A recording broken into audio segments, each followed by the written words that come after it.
नमस्कार।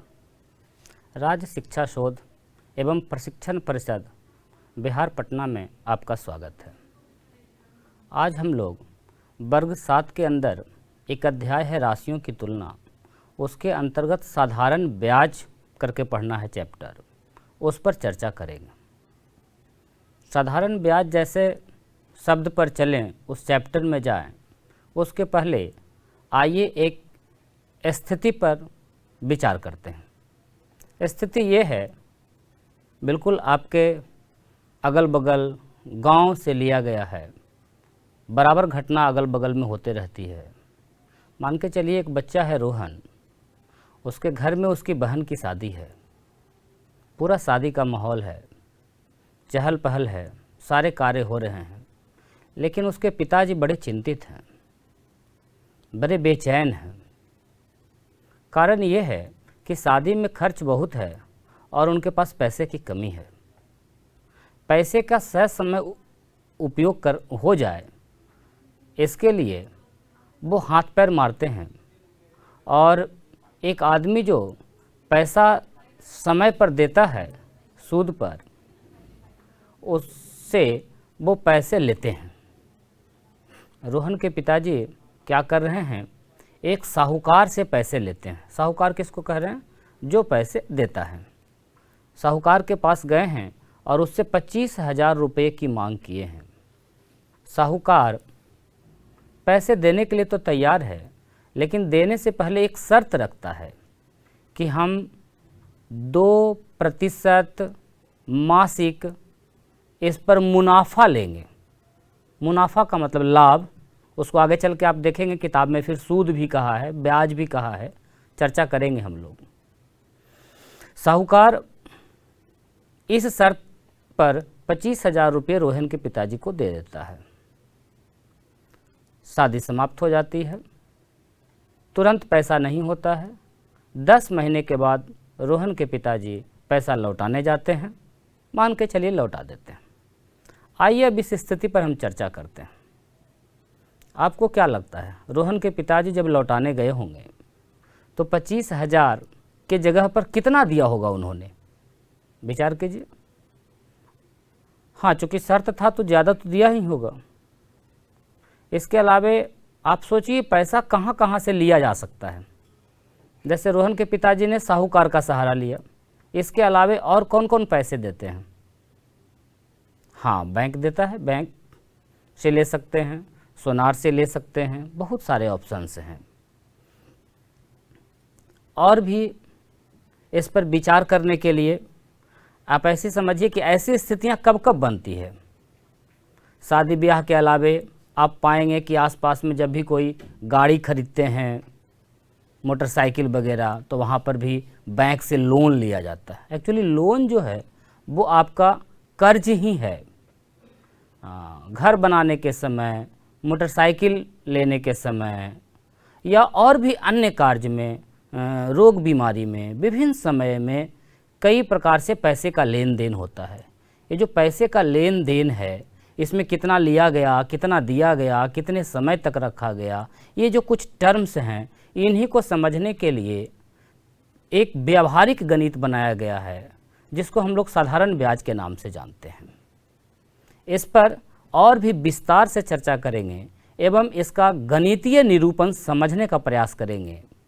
इसका गणितीय तरीका देखने के लिए हम लोग बोर्ड पर चलेंगे और वहाँ समझेंगे कि ये आखिर होता कैसे है, इसका हिसाब किताब। आइए अब बोर्ड पर समझते हैं रोहन के पिताजी की स्थिति में क्या क्या गणितीय प्रक्रियाएं लग रही है। आपने देखा कि रोहन के पिताजी क्या करते हैं, 25,000 रुपये इन्होंने किसी साहूकार से लिया है। और जब साहूकार से ले रहे थे तो उसने एक शर्त रखा था। क्या शर्त था उसका? कि 2% मासिक हम फायदा लेंगे, ज़्यादा लेंगे। और रोहन के पिताजी जब लौटाने जाते हैं तो कितने दिन बाद लौटाते हैं? 10 माह बाद। वो पैसा वापस कर देते हैं। अब पहले ये 3 टर्म को समझ लीजिए। ओ वह रुपया, ओ वह धन, ओ वह पैसा जो सबसे शुरू में लिया गया हो किसी से, उसे हम लोग मेन धन कहते हैं, मेन पैसा कहते हैं, मेन रुपया कहते हैं। इसको हम लोग हिंदी में मूल धन से समझते हैं। मूल धन, मेन रुपया यही है जो सबसे शुरू में लिया गया है। इसे प्रिंसिपल कहते हैं अंग्रेजी में। इसके अलावे जब आप धन लिए हैं किसी से, तब वो जो शर्त रखा है ये वस्तुतः दर कहा जाता है। कुछ कुछ टर्म्स हैं, आपको परेशानी ना हो नया टर्म सुन करके कि दर कहाँ से आ गया। तो वस्तुतः वो शर्त ही है। जब भी आप किसी से पैसा लेते हैं, उधार या कर्ज, वो बैंक से हो, साहूकार से हो या कहीं से भी हो, तो वो आपके साथ एक शर्त रखता है कि हम इतना रुपया आपसे फ़ायदा लेंगे, पैसा मदद कर रहे हैं उसके बदले में। वो चीज़ दर है। और जितने समय के बाद आप पैसा वापस करते हैं, लौटा देते हैं, इसे हम लोग समय कहते हैं। पहले ये 3 टर्म को थोड़ा और विस्तार से अच्छे से समझ लें हम। मूलधन में तो कोई समस्या नहीं है। रुपया का सीधा सीधा लेन, सिर्फ लेन देन अभी नहीं, जब आप पैसा ले रहे हैं उसको प्रिंसिपल कह देंगे। दर को थोड़ा समझ लीजिए। चूँकि शर्त है तो लोग शर्त अपने अपने हिसाब से रखते हैं। कोई प्रतिशत मासिक, कोई प्रतिशत वार्षिक, इस प्रकार से। प्रतिशत शब्द से अब आप यूज टू हो गए हैं, आप उसका प्रयोग करने लगे हैं। प्रतिशत का मतलब समझ रहे हैं। आइए इस दर को थोड़ा और विस्तार से समझाएं हमको। 2% मासिक, इसका क्या मतलब है? 2% यानी प्रत्येक 100 पर 2 रुपया। अगर रुपया की बात करें तो 2 रुपया कह रहा है कितना में? प्रति 100 रुपया में, प्रति 100 रुपया में। और समय भी दिया गया है, बाद में लगा हुआ है मासिक, तो उसका क्या मतलब हो गया? प्रति माह। सब कुछ इसमें छुपा हुआ है, इतना बात जो लिखा हुआ है उसमें अच्छे से उसको पढ़ेंगे तो सारा डिटेल वो दे देगा। जैसे इसको हम और बदल के लिखते हैं, कहीं लिखा हुआ है 5% वार्षिक। आइए खुद से समझने का प्रयास कीजिए तो क्या इसका अर्थ है। क्योंकि जब आप दर समझ जाइएगा, रेट समझ जाइएगा कि क्या लिखा हुआ है, तो डिराइव करना, निकालना बहुत आसान हो जाएगा। जैसे 5% वार्षिक, तो क्या इसका अर्थ हो रहा है? 5 प्रत्येक 100 पर वार्षिक, मतलब साल भर में एक बार। इसका अर्थ है 5 रुपया प्रति 100 रुपया में कितने दिन में? 1 साल में। वार्षिक का मतलब 1 साल में, या प्रति साल में, 1 साल में। अब देखिए दर को थोड़ा और बदल के लिखते हैं। मान के चलिए कहीं लिखा हुआ है कि 2 रुपया प्रति 25 रुपया छमाही। साधारण तौर पर आपको ये वाली स्थिति सब जगह मिलेगी मैक्सिमम, लेकिन कुछ और उदाहरण हम आपको दे रहे हैं ताकि किसी भी प्रकार का कोई भी शर्त आपके सामने आ जाए, दर आ जाए तो आप हड़बड़ाए नहीं। हमेशा यही फॉर्मेट होगा ऐसा कहीं कोई फिक्स नहीं है, आप अपने हिसाब से उसका फॉर्मेट बदल सकते हैं। मतलब सिर्फ इससे है कि आप इसको समझें कि ये जो दर है, ये जो शर्त है, ये कह क्या रहा है। ये कह रहा है अभी जो लिखे हैं उसमें कि 2 रुपया प्रति 25 रुपया, माने प्रत्येक 25 रुपया में 2 रुपया आपसे वो मुनाफा लेगा। और कितने दिन में लेगा? 6 महीने पर लेगा, तो उसको छमाही कह देंगे। वार्षिक का मतलब साल भर पर, मासिक का मतलब आप समझते हैं प्रत्येक मंथ, और त्रैमासिक का मतलब प्रति 3 महीने पर। यदि आप इसको अच्छे से समझ जाएंगे तो आगे ज्ञात करना आपको काफ़ी आसान हो जाएगा। 2 रुपया प्रति 25 रुपया, यदि इसको आप 100 पर निकालेंगे तो 25 को 100 करेंगे, 4 से गुना करना पड़ेगा, इसको भी करेंगे तो क्या हो जाएगा? 8। यानी इसको आप ऐसे लिख सकते हैं 8% वार्षिक। नहीं, छमाही है तो छमाही लिखेंगे, बिल्कुल सही पकड़ा आपने। यहाँ वार्षिक नहीं करेंगे, अपने मन से कुछ नहीं करना, जैसा दिया गया है शर्त उस पर हमेशा ध्यान रखेंगे। यानी ये हो गया आपका छमाही। कहाँ से लाए थे 8, एक बार फिर से समझिए। यहाँ प्रति 100 नहीं दिया हमने, थोड़ा सा भाषा चेंज कर दिया है, प्रति 25 रुपया कह दिया। तो 25 को जब 100 बनाइएगा, 4 से मल्टीप्लाई किया है, गुना किया है, तो इसी अनुक्रमानुपाती में इसको भी बढ़ाइएगा। आप पहले पढ़े अनुक्रमानुपाती, तो हो जाएगा 8 रुपया प्रति 100, तो 8 प्रति 100 प्रतिशत में बदल दिया। ये कुछ बातें थी दर से संबंधित। अब ये जो आप देख रहे हैं कि 10 माह बाद लौटाया गया है, स्पष्ट है कि 10 माह क्या होगा, समय होगा। समय हमने लिखा है, समय का क्या फॉर्मेट हो सकता है, पैसा घंटा मिनट सेकंड में तो कोई नहीं ही लेन देन करते हैं। समय थोड़ा सा और बड़ा में होता है, वो आपका माह हो सकता है, दिन हो सकता है, वर्ष हो सकता है। यानी समय आपको मैक्सिमम 3 प्रकार के फॉर्मेट में मिलने जा रहा है, दिन, डे प्रतिदिन वाला, माह और वर्ष। जब आप प्रश्न बनाएं तो इकाई का खास ध्यान रखें, बार बार बोलेंगे, इकाई का खास ध्यान रखें। जो इकाई आपको दर के साथ दिया गया है वही इकाई आप समय का रखेंगे।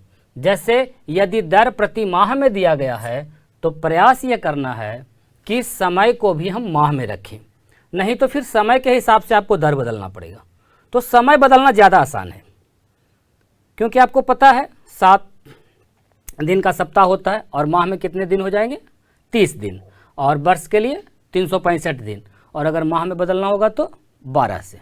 बिल्कुल, तो आप दर के हिसाब से ज़रूरत के अनुसार किसी को भी किसी में बदल सकते हैं, या बदल ही लेना है, इकाई को एक समान कर लेना है। बदलने के लिए तो पता है ना, दिन को यदि वर्ष में बदलना होगा तो क्या करेंगे, 365 से भाग देंगे। बिल्कुल, माह को यदि वर्ष में बदलना होगा 12 से भाग देंगे, और इसके ठीक उल्टा अगर वर्ष को माह में बदलना हो 12 से गुना करेंगे, वर्ष को यदि दिन में बदलना हो तो 365 से गुना करेंगे। जब इकाई एक समान हो जाएगी तब ज्ञात करना आपके लिए काफ़ी आसान हो जाएगा।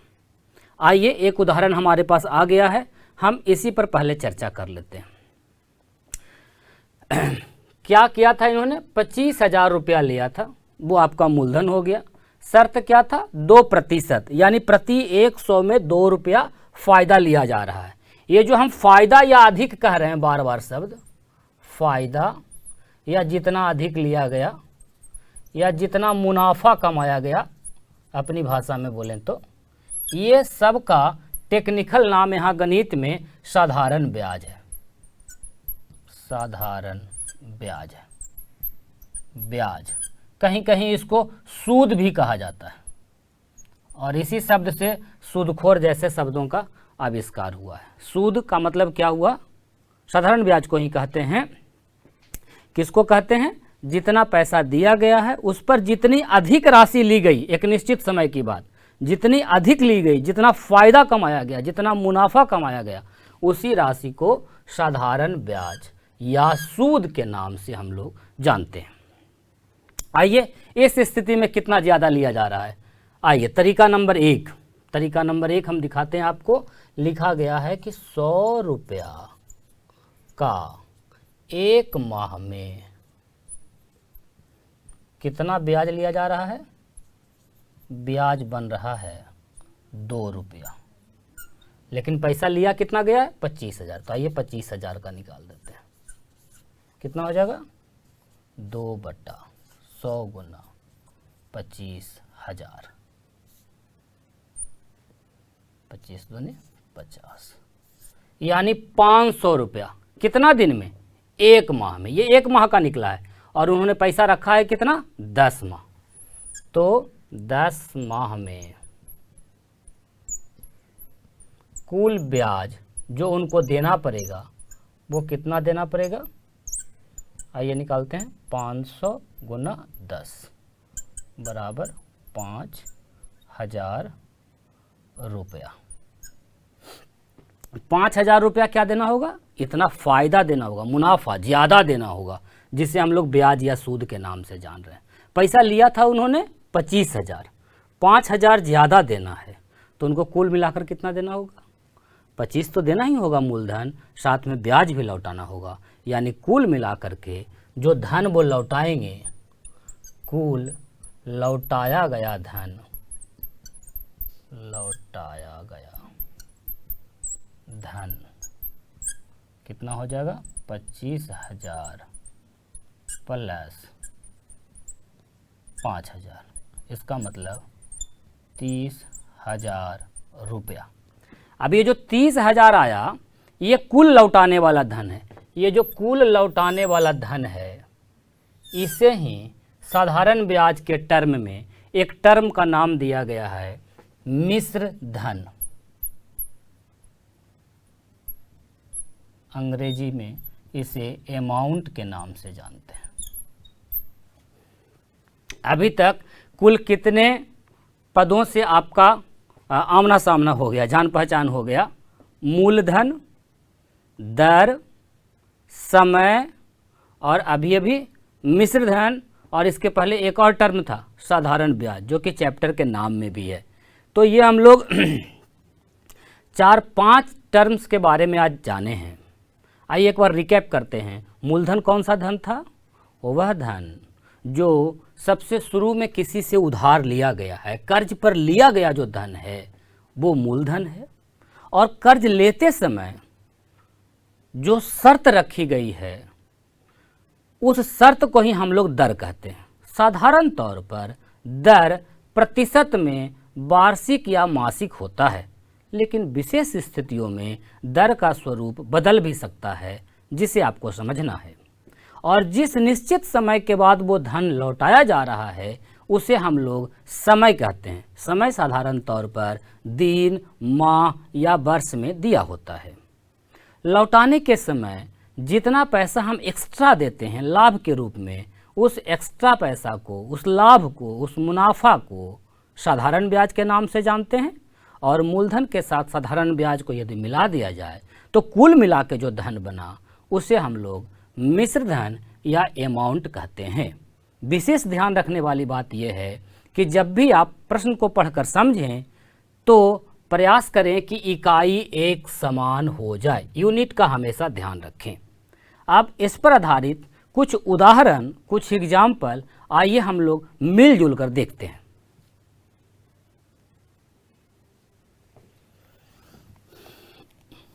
तो साफ कर रहे हैं, एडिट कर।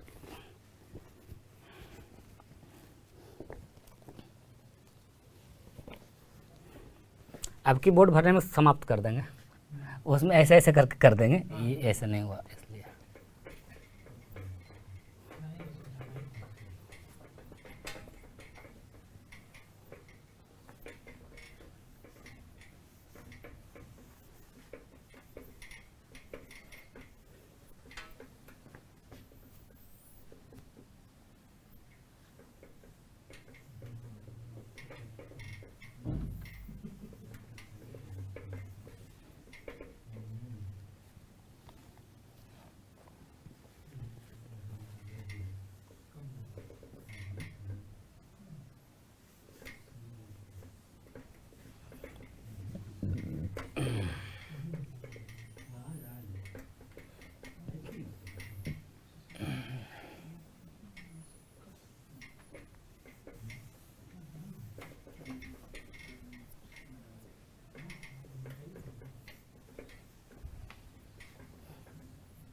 तो नींद आ रहा है क्या सर आपको? सर को लगता है नींद आ रहा है क्या? ना ना, सर को, आसमानी सर को पूछ रहे। नहीं नहीं,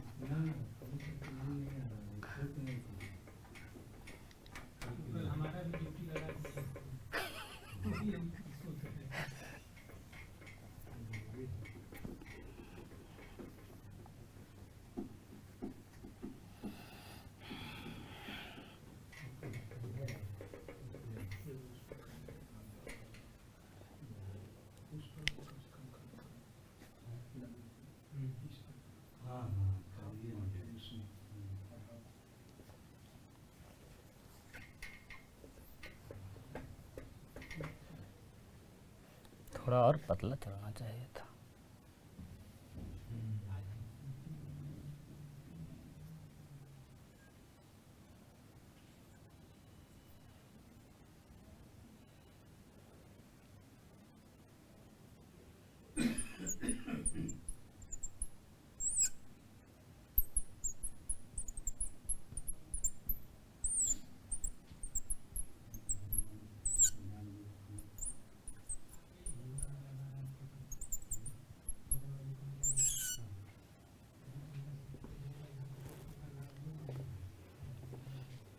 प्रिंसिपल का स्पेलिंग PAL है या PLE है? इसमें जो प्राचार्य है वो तो PAL है, वही A भी होता है। हाँ मुख्य, वही तो मूल, मेन। देखिए जहाँ भी पुरुष वाले पद होंगे उसमें ए ही लगेगा। प्रिंसिपल पुरुषों का पद था। हाँ देखिए बता रहा हूँ, MAN मैन, तो PAL उसको याद रखिए, बीच में A PAL A होगा, मैन पुरुषों का पद है। अब भले महिला है, अब उसमें भले महिलाएं बैठे फिर भी पद वही है। प्रधानाचार्य का कोई अलग अंग्रेजी नहीं आया, लिखे हैं रिकॉर्ड नहीं लग रहा है, बस नहीं चल रहा है। मैंने अभी कटेगा एडिट में जाए, बस उनको मिटा के करना है। इनका वाला दे दीजिए, इनका और उनका क्या नाम सबका, तमन्ना सर गए हैं हमको के संजीव जी, उसी में भर दीजिए, भर के तमन्ना जी का दे दे। और पहला वाला दूसरा का नहीं दे, आज वाला हो जाएगा ना, तो हाथ तो हाथ दे दीजिएगा, सब कॉपी करा दीजिए, पहुंचा देंगे सर, बिल्कुल बिल्कुल पहुंचा देंगे। याद हमको खाना से भगवा दिया मिस, उल्टा पुल्टा दस्तखत कर दिए इधर वाला उधर में, तो दिक्कत हुआ। नहीं बोलते हैं कि चलिए साथ में, तो नहीं करेंगे।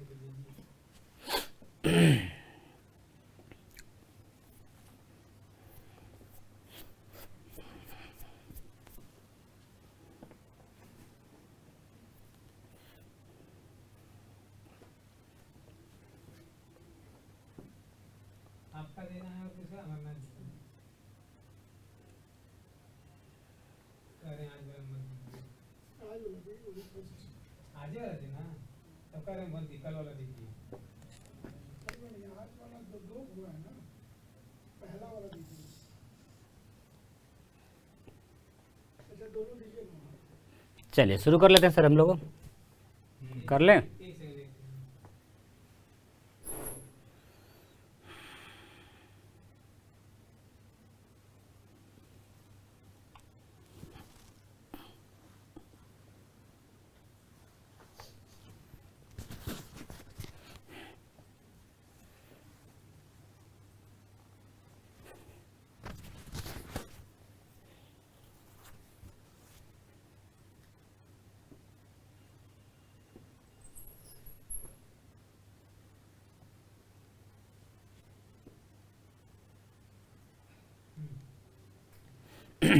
हेलो, आवाज़ ठीक है, जा रही है?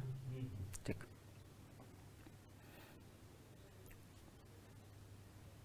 आइए कुछ और उदाहरण की चर्चा हम लोग करते हैं। अभी तक हम लोग जो भी पद सीखे हैं उसे मैंने बोर्ड पर लिखा है, मूलधन, दर, समय, साधारण ब्याज और मिश्र धन। मूलधन को अंग्रेजी में प्रिंसिपल कह रहे हैं, दर को रेट कहते हैं, समय को टाइम कहते हैं, कहीं कहीं ड्यूरेशन भी लिखा रहता है, साधारण ब्याज को सिंपल इंटरेस्ट और मिश्र धन को अमाउंट। आशा है आप सभी पद को समझे होंगे कि मिश्र धन किसे कहेंगे, मूलधन किसे कहेंगे, बाइफरकेट करना आप सीख गए हैं। तो आइए इस पर एक उदाहरण लेते हैं। मान के चलिए अशोक एक मोटरसाइकिल खरीदने के लिए क्या करता है कि बैंक से कुछ रुपए कर्ज लेता है, उधार लेता है। अशोक 50,000 रुपया कर्ज लिया है बैंक से मोटरसाइकिल खरीदने के लिए, और उसका जो इंटरेस्ट रेट है 12% वार्षिक है। यदि वह 3 वर्ष बाद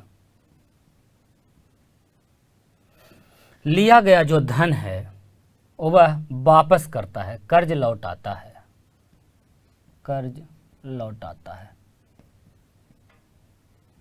तो क्या स्थिति बनेगी, कितना लौटाएगा, कितना रुपया एक्स्ट्रा देना होगा, इन बातों पर हम चर्चा करेंगे। बहुत डिटेल से प्रश्न नहीं लिख रहे हैं क्योंकि मुख्य बात इतनी ही है, वह पैसा मोटरसाइकिल खरीदने के लिए ले या फिर किसी और काम के लिए ले, बनना तो उसी प्रकार से है। तो आइए हम कुछ टर्म्स का ध्यान दें। अशोक 50,000 रुपया कर्ज लिया है बैंक से, तो लिए गए जो धन है कर्ज के रूप में उसे कौन सा धन कहते हैं, मूलधन कहते हैं। अर्थात यहाँ आपको मूलधन दिया गया है। मूलधन में दिया गया है 50,000 रुपया। आगे लिखा हुआ है इसका शर्त कि 12% वार्षिक दर के बारे में हम समझाए हैं। 12% वार्षिक का क्या मतलब है? साल भर में 100 रुपया का 12 रुपया एक्स्ट्रा लिया जाएगा। यानी ये जो टर्म है ये क्या दिया गया है? दर, और दर आपका दिया गया है 12% वार्षिक। समय भी स्पष्ट है कि 3 वर्ष बाद वो कर्ज लौटा रहा है, तो यहाँ समय भी आपका दिया गया है 3 वर्ष या साल भी कहते हैं उसे, एक ही बात है। अब जब लौटाएगा तो क्या स्थिति बनेगी? आइए इसे कई प्रकार से बनाते हैं। जैसे सबसे पहले स्थिति नंबर 1 बनाने के दोनों तरीके हम लोग देखेंगे। इसे आप समझ गए तो आपका काम हो जाएगा। 12% मतलब ये दिया गया है 100 रुपया, चूँकि क्या चिन्ह लगा सकते हैं, 100 रुपया के धन पर 1 वर्ष में ब्याज के रूप में कितना देना होगा उसे? 12 रुपया देना होगा। 12 रुपया 100 रुपया के धन पर 1 वर्ष में ब्याज 12 रुपया है। लेकिन यहाँ पर आपका धन है कितना? 50,000। तो इसीलिए 50,000 पर कितना देना होगा? एक एक नियम लगा के आप आसानी से निकाल सकते हैं। 1 वर्ष के लिए निकाल रहे हैं तो हो जाएगा 12/100 गुना 50,000। आइए इसको हल कर लेते हैं। कितना प्राप्त हो गया आपका? 6,000 रुपया। कितने दिन में? 1 वर्ष में। लेकिन वो धन जब लौटाता है तब तक समय कितना हो गया है? 3 वर्ष। यानी 3 वर्ष का कुल ब्याज कितना हो जाएगा? 3 से गुना कर दीजिए, 6,000 गुना 3 मतलब 18,000 रुपया। ये जो आपको प्राप्त हुआ, ये क्या प्राप्त हुआ है? ब्याज, या इसे सूद भी कहा जाता है, या इसे साधारण ब्याज भी लिखते हैं। आप इसे शॉर्ट में SI भी लिख सकते हैं, कहीं कहीं आपको प्रयुक्त मिलेगा, आप अपनी सुविधा के अनुसार लिख सकते हैं। मूलधन है 50,000, उस पर ब्याज है 18,000। जब लौटाने जाएंगे तो मूलधन के साथ ब्याज को लौटा के देना होगा, और उस धन का नाम क्या होगा? मिश्र धन, अर्थात अमाउंट। तो मिश्र धन हमारा कितना हो जाएगा? 50,000 प्लस 18,000 मतलब 68,000 रुपया। अब यहाँ पर सब प्रकार का टर्म है इस प्रश्न में, मूलधन भी, दर भी, समय भी, ब्याज भी और मिश्रधन भी। आशा है आप टर्म्स को कम से कम समझे होंगे। एक बार जब आप पद पहचानना सीख जाइएगा, जान जाइएगा कौन दर है कौन समय है, तो बनाना काफ़ी आसान हो जाएगा। जैसे एक चूकी का नियम लगाया है, इसी को आप सूत्र की सहायता से भी बना सकते हैं। सूत्र कहीं से बना होना नहीं आया है पहले से, यहीं से हम लोग सूत्र ज्ञात कर लेते हैं। एक्चुअल में हुआ क्या है कि 12% ज्ञात करने के लिए मूलधन को हम लोग 12 से गुना किए हैं, और बाद में चूंकि समय है 3 तो उसको समय से भी गुना किए हैं, और प्रतिशत है तो उसको भिन्न में बदलने के लिए 100 से भाग देते हैं। तो बस इसी को सूत्र के रूप में यदि हम लिखें तो ये कुछ इस प्रकार का रूप ले लेगा। साधारण ब्याज कैसे निकला है हमारा? मूलधन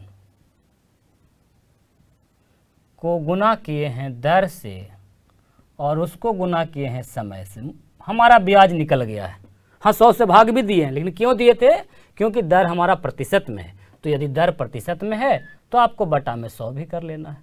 इसी को लोग सूत्र का नाम देते हैं, यही सूत्र है। और शॉर्ट फॉर्म में इसको इस प्रकार से भी लिख देते हैं कि सिंपल इंटरेस्ट, मूलधन को प्रिंसिपल, दर को रेट और समय को टाइम, PRT बटा 100 करके शॉर्ट में याद करते रहते हैं। हालांकि रटने के जैसे या याद करने जैसा कुछ नहीं है सूत्र में। कुल मिलाकर के अभी कितने पद हैं? 4 पद, ब्याज, मूलधन, दर और समय। इनमें से यदि कोई भी 3 दिया रहे तो आप आसानी से चौथा ज्ञात कर सकते हैं। इसी को यदि थोड़ा हम इधर उधर हेर फेर कर दें तो आसानी से आप पाएंगे। आरी तिरछी गुना वाला प्रक्रिया आप समझे हैं तो क्या पालेंगे कि यदि मूलधन आपको निकालना है, प्रिंसिपल निकालना है, तो मूलधन के लिए आपको क्या करना पड़ेगा? ब्याज गुना 100 बटा समय गुना दर या दर गुना समय, एक ही बात है। शॉर्ट में इसको आप इस प्रकार भी लिख सकते हैं, principal equal to simple interest गुना 100 बटा RT। समय और दर में से किसी एक को यदि ज्ञात करना हो तो समय ज्ञात करने के लिए क्या करेंगे, उसी प्रकार आप ब्याज गुना 100 बटा मूलधन गुना दर। शॉर्ट फॉर्म में इसे लिख देते हैं इस प्रकार से, टाइम इक्वल टू ब्याज गुना 100 बटा मूलधन गुना रेट। और इसी प्रकार से एक और फॉर्मूला दर भी ज्ञात किया जा सकता है। आपके लिए छोड़ रहे हैं, खुद से ज्ञात करके लिखिए, कहीं से लिखा है उसको रटने की विशेष ज़रूरत नहीं है। आपने जाना कि ब्याज हम लोग एक एक नियम की सहायता से भी ज्ञात कर सकते हैं, फॉर्मूला लगा के भी ज्ञात कर सकते हैं। सिर्फ ब्याज ही नहीं, यदि ब्याज दिया रहे, मूलधन समय दर में से कोई भी गायब हो, 4 पद में से 3 दिया रहे, तो चौथा पद आप आसानी से ज्ञात कर सकते हैं। इसके बाद ये जो मिश्रधन था, अमाउंट था, इसको भी लोग फॉर्मूला के रूप में लिखते हैं। आइए क्या से निकाले हैं मिश्रधन, इसका तो परिभाषा ही है कि मूलधन के साथ ब्याज को जोड़ने पर मिश्रधन मिलता है। इसी को आप फॉर्मूला का शक्ल दे सकते हैं, मिश्रधन बराबर मूलधन प्लस ब्याज। गणितीय संकेत में आप लिख सकते हैं amount equal to principal plus simple interest. इसी प्रकार से कोई भी टर्म अज्ञात हो, नहीं दिया रहे, तो आप ज्ञात कर सकते हैं। बहुत सारे अभ्यास प्रश्न आपके पुस्तक में दिए गए हैं, आप उससे उसको बनाइए, हल कीजिए। धन्यवाद।